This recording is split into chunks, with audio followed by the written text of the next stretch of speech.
Hello दोस्तों, स्वागत है आप सभी का एक बार फिर से आपके अपने चैनल एडुटेनमेंट पर। आई होप आप सभी लोग स्वस्थ होंगे। तो DSSP कोर्ट अटेंडेंट की जो हमने क्लासेस स्टार्ट करी थी, अ, आज हम लोग करेंगे क्लास नंबर सेकंड। और जो हमारी रहेगी सिलेक्शन सीरीज़ है ना, इसका हमने एक नामकरण कर दिया सिलेक्शन सीरीज़ के नाम से। तो इसके अंदर आप लोगों को मेजरली जितने भी PYQs है जो आप लोगों के लिए इंपॉर्टेंट है, ऐसा नहीं कि उटपटांग कुछ भी, क्योंकि पेपर में तो ऐसे भी क्वेश्चन पूछे जाते हैं कि रेड प्लैनेट किसको कहा जाता है, लेकिन वो सब इसमें कबाड़ नहीं मिलेगा। तो इस वीडियो के अंदर आप लोगों के लिए सेलेक्टिव क्वेश्चन है, तो उन्हीं की प्रैक्टिस करेंगे। तो स्टार्ट करते हैं। इस वीडियो को आप सभी लोग लास्ट तक देखिएगा, जैसे आप लोगों ने पिछले वीडियो को देखा है ना। लास्ट तक देखिएगा, तभी सारी चीज़ें आप लोगों को क्लियर होंगी। तो बढ़िया बेहतरीन तरीके से आप लोगों के स्लाइड्स वगैरह बनाई गई हैं। तो चलिए स्टार्ट करते हैं। चलो सबसे पहले इस क्वेश्चन को करते हैं, देखते हैं आप में से कितने बच्चे इस क्वेश्चन को कर पाते हैं। ठीक है, 8वें क्वेश्चन से शुरुआत करिए। ऐसा कुछ लॉजिक नहीं है इसके पीछे कि 8वें से क्यों शुरुआत करिए, बस ये था कि इसकी स्लाइड जो थी ना एक्सप्लेनेशन वाली, वो मेरे को काफ़ी अच्छी लगी। तो मैंने सोचा इसको स्टार्टिंग में कवर कराते हैं, जिससे आप लोगों का थोड़ा सा इंटरेस्ट और ज़्यादा बन जाए। तो क्वेश्चन आप लोगों से है कि आप लोगों को बताना है कि which schedule of the Indian constitution contains the anti defection law. अब थोड़ा पेन दूसरा इस्तेमाल कर लेते हैं, एक सेकंड रुकिए, कहाँ गया भाई। हाँ जी, आप लोगों से पूछा है कि which schedule of the Indian constitution contains the anti defection law. Anti defection law का मतलब समझते हैं, दल बदल हिंदी बोलते हैं। इसमें आप लोगों से पूछा है कि कौन सा शेड्यूल के अंदर आती हैं। बताइए कौन से शेड्यूल के अंदर आती हैं। तो ये आती हैं आप लोगों के, पता है किसी को। देखो आप लोगों ने एक ट्रिक पढ़ी होगी, tears of old PM, tears of old PM, LDPM। पढ़ी हैं आप लोगों ने ये ट्रिक्स। तो इसके अंदर आप लोग देखेंगे तो आप लोगों को ऑप्शन नंबर 10 मतलब C, 10 शेड्यूल के अंदर आप लोगों का एंटी डिफेक्शन लॉ आता है।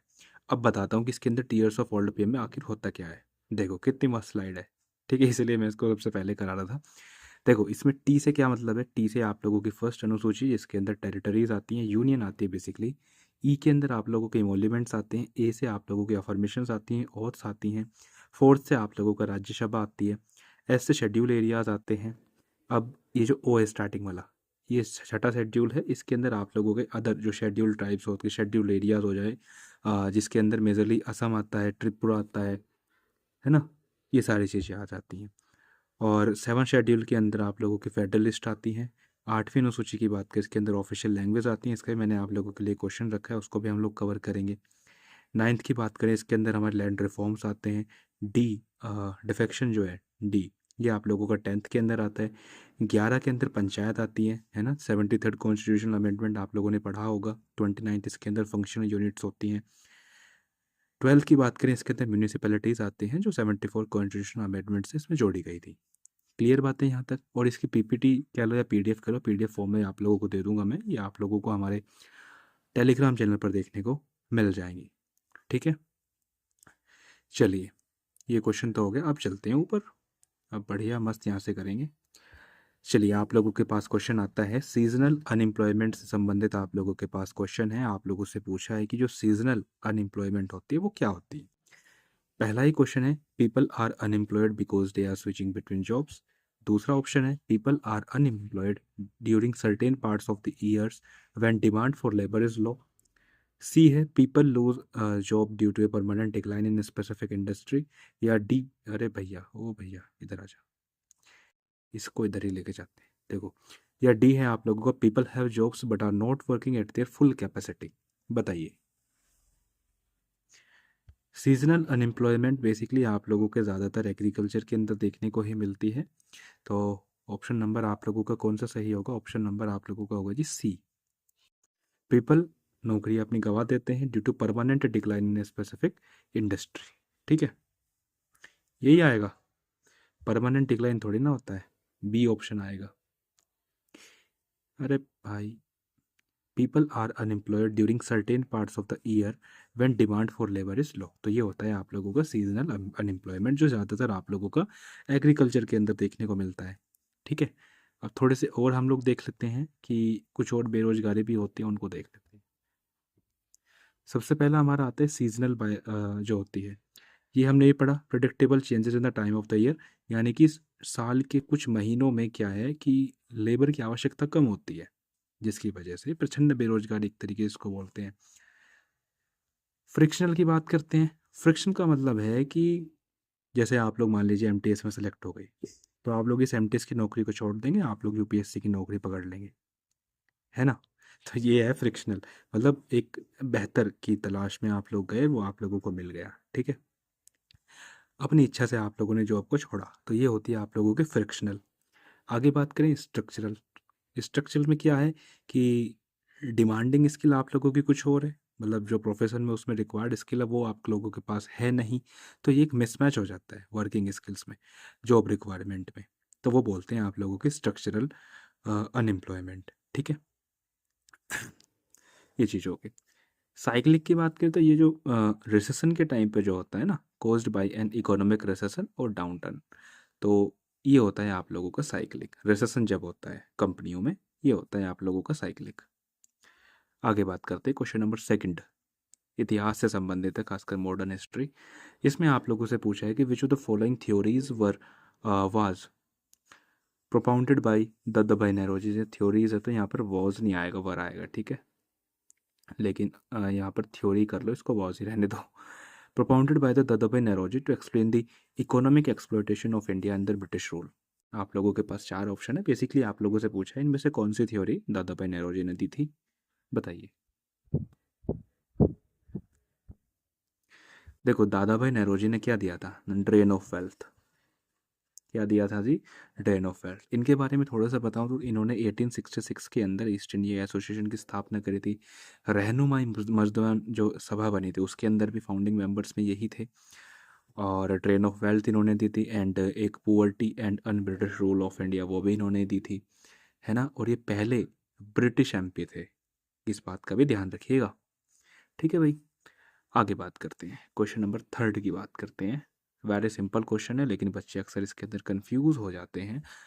आप लोगों से पूछा है कि the director principle of state policy DPSP in the Indian constitution for originally inspired by the constitution of which country. Basically आप लोगों से पूछा है कि जो डीपीएसपी है इंडियन कॉन्स्टिट्यूशन के अंदर, वो कहाँ से लिए गए हैं, ये आप लोगों से पूछा है,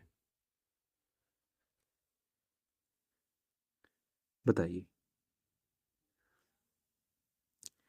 देखो सही जवाब आप लोगों का होगा आयरलैंड। आयरलैंड से आप लोगों के लिए गए हैं ये। साउथ अफ्रीका से बात करें तो जो कॉन्स्टिट्यूशनल जो अमेंडमेंट है, जो कि आप लोगों के पार्ट कौन से में आता है, पता है किसी को? पार्ट 20 के अंदर आता है आप लोगों का कॉन्स्टिट्यूशनल अमेंडमेंट, तो साउथ अफ्रीका से हमने वो चीज़ें ली हैं। आगे बात करते हैं, चलो थोड़ा सा यहाँ पर एक्सप्लेन भी कर दिया है आप लोगों के लिए। जैसे कि मैं अभी ऊपर बताया था, अमेंडमेंट प्रोसेसर आप लोगों का साउथ अफ्रीका से लिया गया है। वही फंडामेंटल राइट्स हमने यूएसए से लिए हैं। फंडामेंटल ड्यूटीज़ पूछेगा तो वो हमने यूएसएसआर से लिए हैं, ठीक है। पार्लियामेंट्री फॉर्म ऑफ गवर्नमेंट हमने यूके से लिए। यूके से हम लोग बेसिकली मेजरली BWP करके याद कर लिए, जिसमें बाई कैमलिज्म आता है, रिट्स आती हैं और पार्लियामेंट्री फॉर्म ऑफ गवर्नमेंट आती है। क्लियर। कॉन्करेंट लिस्ट ये बताई थी मैंने आप लोगों को, STL करके हम इसको याद करते हैं, लिस्ट ट्रेड एंड एस से क्या बताया था मैंने आप लोगों को, याद है, भूल गए। And suspension of rights during emergency, ये हमने जर्मनी से चीज़ें ली हैं। क्लियर। चलिए आगे बात करते हैं, क्वेश्चन नंबर फोर्थ, बताइए, पढ़िए और बताइए।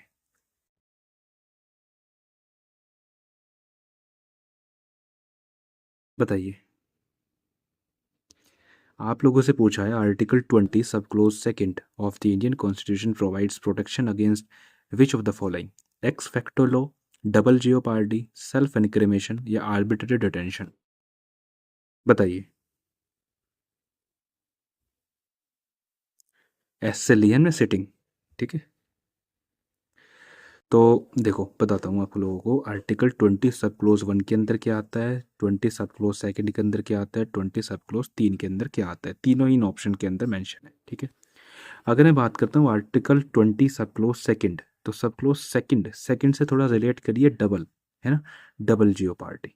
अभी डबल जियो पार्टी होती क्या है, तो डबल जियो पार्टी का मतलब ये है कि अगर मान लो आप लोगों ने एक मर्डर कर दिया, ठीक है, अगर आप लोगों ने एक मर्डर कर दिया और आप लोगों ने दूसरा मर्डर कर दिया, तो आप लोगों की सज़ा सेम ही रहेगी, सिंपल। ये है आप लोगों का डबल जियो पार्टी। डबल जियो पार्टी नहीं है, है ना, नो डबल जियो पार्टी होता है यहाँ पर। यहाँ पे नो भी आएगा।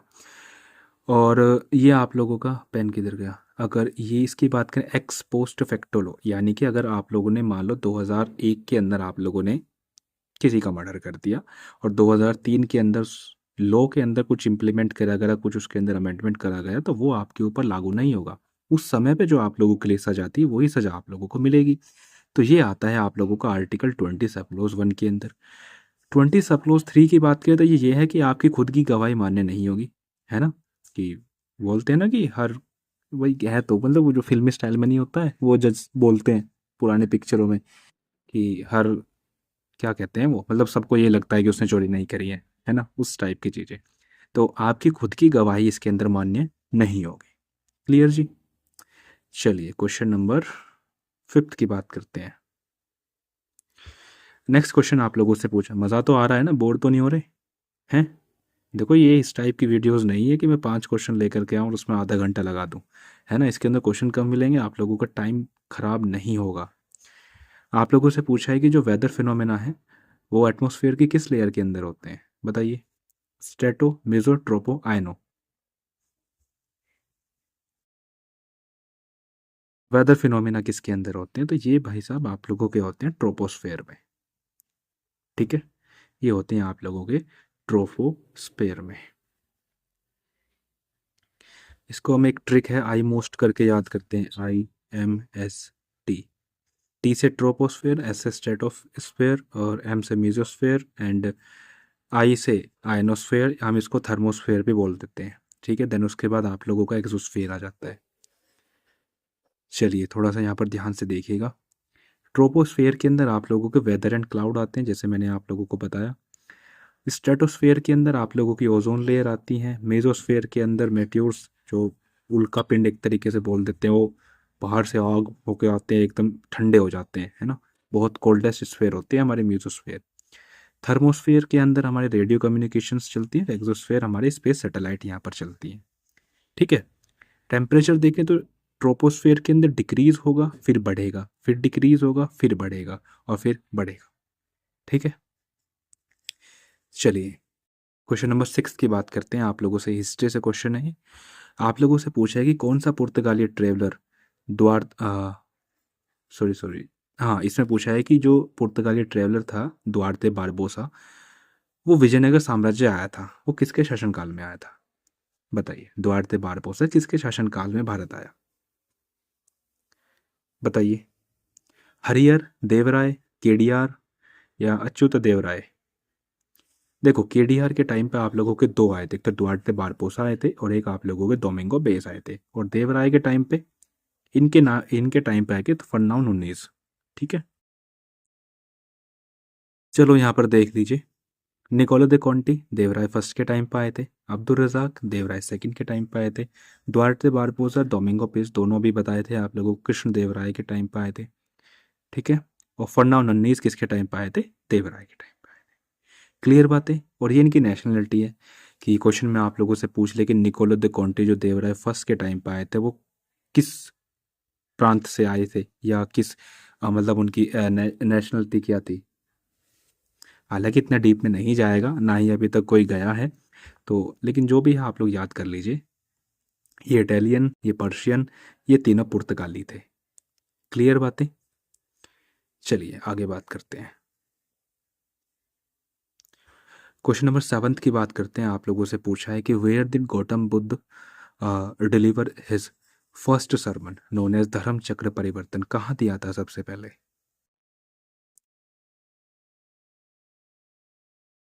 बताइए। चलो ये तो आसान है, इसे तो आप बता ही देंगे। आप लोग इसका कमेंट पे बताइएगा आंसर, ठीक है। देखो इनके जन्म की बात करते हैं तो इनका जो जन्म हुआ था लुम्बिनी नेपाल में इनका जन्म हुआ था। एनलाइटनमेंट मतलब ज्ञान प्राप्ति एक तरीके से इनका कब हुआ था, महापरिनिर्वाण हम इसको बोलते हैं, ये बोध गया में हुआ था। पहला सरपंच चलो यहीं मिल गया आप लोगों को सारनाथ में हुआ था। और डेथ की बात करें ये कुशीनगर में हुआ था। महापरिनिर्वाण सॉरी सॉरी सॉरी महापरिनिर्वाण आप लोगों का डेथ है। ठीक है, ये आप लोगों को कुशीनगर में हुआ था। क्लियर बातें। हाँ जी, क्लियर बातें। चलिए आगे बात करते हैं। क्वेश्चन नंबर 8, ये मैंने अभी आप लोगों को बता ही दिया, tears of old PM। Question number 9 की बात करते हैं। देखो 8वें शेड्यूल के अंदर हमारी भाषाएं मेंशन है। आप लोगों से पूछा है कि बोडो, डोगरी, मैथिली एंड संथली इन्हें किस अमेंडमेंट से जोड़ा गया था 8th शेड्यूल में।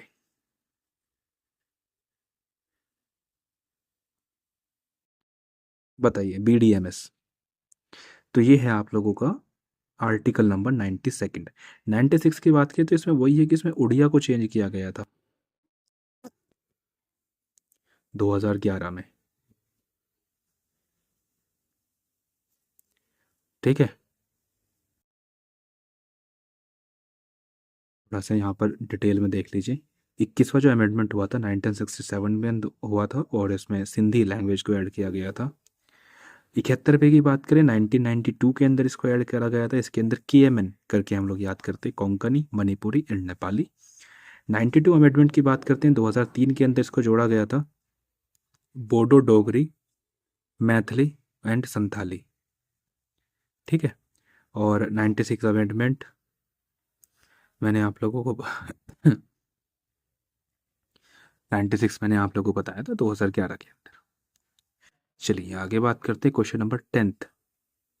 क्वेश्चन नंबर 10 की बात करते हैं।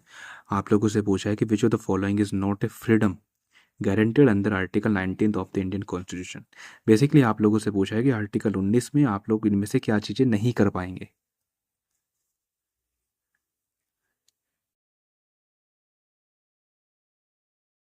तो स्पीच भी दे सकते हैं, असेंबल भी हो सकते हैं। हाँ, ये प्रॉपर्टी वाला हटा दीजिए, प्रॉपर्टी नहीं, ये काम नहीं कर पाएंगे। अब क्या क्या कर सकते हैं इसकी एक ट्रिक होती है, इसको भी देख लीजिए। ये देखो क्या मस्त स्लाइड है आप लोगों के लिए। ट्रिक है साम RP। साम तो याद कर ही लोगे, RP और कर लीजिए। इसमें क्या है 19 सब क्लोज 1 मतलब ABCDEF। एफ नहीं आएगा इसके अंदर, एफ यहाँ से हटा दिया था। ठीक है, right to property, fundamental right है ना, हटा दिया था ना। 19(1)(a) की बात करें तो ये स्पीच का आप लोगों को अधिकार है, असेंबल होने का आप लोगों को अधिकार है, एसोसिएशन का आप लोगों का अधिकार है, मूवमेंट का आप लोगों को अधिकार है, रिसाइड करने का आप लोगों को अधिकार है, और पी से प्रोफेशन करने का आप लोगों को अधिकार है। ठीक है, अगर मैं बात करूँ तो देखो यहाँ RP की जगह, P की जगह आप लोग OP कर सकते हैं, साम रो बन जाएगा, बात जब भी वही है। और की पॉइंट्स क्या है एग्जाम के लिए, एक ये है कि आप लोगों के केवल इंडियन सिटीजन्स के लिए अलाउड है। इसके अंदर कुछ रीजनेबल रेस्ट्रिक्शंस हैं कि लॉ एंड ऑर्डर को कुछ क्षति नहीं पहुंचनी चाहिए। बाकी जो फ्रीडम ऑफ प्रेस आप लोगों से स्पेसिफिक पूछ लिया जाता है तो ये आप लोगों का 19(1) सपोज A के अंदर आता है। राइट टू प्रॉपर्टी को यहाँ से रिमूव कर दिया गया था 44वें संविधान संशोधन अधिनियम 1978 के तहत। क्लियर, अभी से एक स्लाइड से सारी चीज़ें आप लोगों की क्लियर हो गई हैं।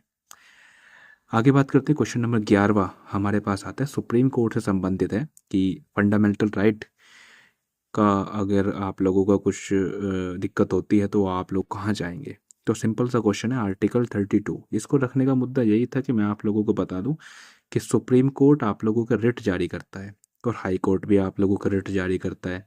अब दोनों में अंतर क्या है? अंतर देखो बेसिकली ये है कि सुप्रीम कोर्ट तो आप लोगों के फंडामेंटल राइट्स को डिफेंड करता है। ठीक है, लेकिन जो हाई कोर्ट का जो ज्यूरिडिक्शन है इसमें थोड़ा सा वाइड है। वाइड ये है कि ये फंडामेंटल राइट के लिए तो रिट जारी कर ही सकते हैं, लेकिन ये आप लोगों के लीगल राइट में अगर आप लोगों को कुछ दिक्कत आ रही है ना, लीगल राइट आप लोगों को कुछ हानि हो रही है तो उसमें भी ये जो है रिट जारी कर सकते हैं। तो ये थोड़ा सा इनका जो ज्यूरिडिक्शन है हाई कोर्ट का वो थोड़ा सा वाइड होता है।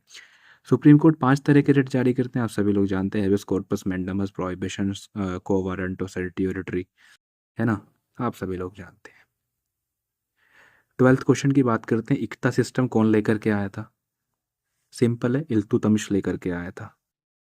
ठीक है, बलबन की बात करें, सजदान पैबोस, है ना, इन्होंने इसने ही शुरुआत करी थी। ठीक है, कुतुबुद्दीन ऐबक की बात करें तो कुतुब मीनार बनाने की शुरुआत इन्होंने करी थी। ठीक है, अलाउद्दीन खिलजी को आप सभी लोग जानते ही हैं। अलाउद्दीन खिलजी, क्या जानते हैं आप इनके बारे में? खलजी लिख रखा है, खलजी ये खिलजी है। मार्केट रिफॉर्म्स में इनका योगदान था। ठीक है, अलाउद्दीन खिलजी का था। क्वेश्चन नंबर 13 की बात करते हैं, आई थिंक ये लास्ट क्वेश्चन होगा। आप लोगों से पूछा लेजेंड ऑफ सोहलदेव जो हिस्टोरिकल फिक्शन नॉवल था, इसका ऑथर कौन थे? तो सिंपल सी है, अमीश त्रिपाठी के हैं, रावण करके हैं एक, ठीक है। और क्या है, ओथ ऑफ वायुपुत्र भी इन्हीं की है, ओथ ऑफ वायुपुत्र भी इन्हीं की है, ठीक है। तो ये सारी चीज़ें हैं। तो बस फिलहाल के लिए इतना ही। आई होप वीडियो आप लोगों को पसंद आई होगी, तो इसको शेयर कर दीजिएगा। बाकी क्लास कैसी लगी ये भी बता दीजिएगा, ठीक है। और बाकी आप लोगों ने कितना स्कोर करा ये भी आप लोग बता दीजिएगा, ठीक है। तो चलिए फिलहाल के लिए इतना। इसकी पीडीएफ आप लोगों को टेलीग्राम चैनल पर देखने को मिल जाएगी, तो वहाँ से आप चीज़ों को अवेल कर सकते हैं। तो चलिए फिलहाल के लिए इतना ही। धन्यवाद।